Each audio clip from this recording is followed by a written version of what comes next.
মাংস চাপাচ্ছি আর তার জন্য পেঁয়াজ ভাজছি। এখানে খুব তাড়াতাড়ি করবো কারণ প্রায় 2:30 বেজে গেছে। এবার এখানে পেঁয়াজ বাটাটাও দিয়ে, পেঁয়াজ বাটা প্লাস পেঁয়াজ কুচি ভালো করে ভেজে নেব। এবার রসুনটা দিয়ে দিলাম, এবার আদা বাটাটা দিয়ে দেবো। এর মধ্যে জিরে, কাঁচা লঙ্কা, শুকনো লঙ্কা সব দেওয়া আছে।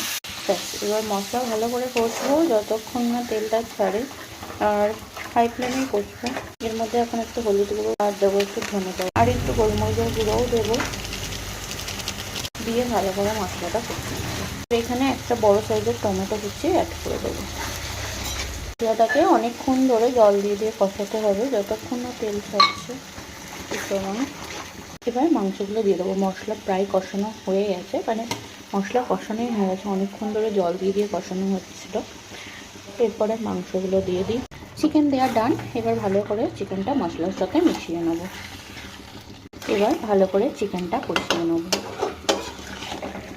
এত বেলা হয়ে গেছে আজকে না রান্না করতে, আসলে বাড়ির এত কাজ, সব কিছু করে তারপরে পাপান থাকে, যতই আমি আর মা থাকি, আর কাজের মাসিটা অনেক দিন ধরে কামাই করছে, তাই এত প্রবলেম হচ্ছে, তাই অনেকটা দেরি হয়ে গেছে রান্না। এই যে এখন চলছে মাংস কষানো। এতে আমি নুন আর ভিনেগার দিয়ে মাংসটা ম্যারিনেট করে রেখেছিলাম বলে নুনটা আর দিইনি। এবার পরিমাণ দেখে তারপরে নুন দেবো। এই যে এই স্টেজে এবার আমি আলুগুলোও দেবো, যেহেতু টাইম অনেক কম হাতে, তাই আলুও দিয়ে দিচ্ছি। আলু মাংস একসাথেই কষে নেবো। আলু নুন হলুদ মাখিয়ে আগে থেকেই ভেজে তুলে রেখেছিলাম। এবার মাংসর সাথে একবারেই আলুটাকে কষবো। তো এই যে মাংস এখনও কষানো চলছে, আর এখানে দেখো জল বেরোচ্ছে। আমরা না মাংসটা একটু অনেকক্ষণ ধরেই কষাই, তোমরা কেমন করো আমি জানি না। আমি এরকম করি, মাংসটা অনেকক্ষণ ধরে কষাই। আমার মনে হয় না যে মাংসের যে গন্ধটা এটা অনেকটা দূর হয় কষালে। জল দিয়ে বেশি ফোটানোর থেকে আমি কষাই বেশি। দেখো মাংসের কালার প্রায় চেঞ্জ হয়ে গেছে কষাতে কষাতে। এবার দিয়ে দেবো জল।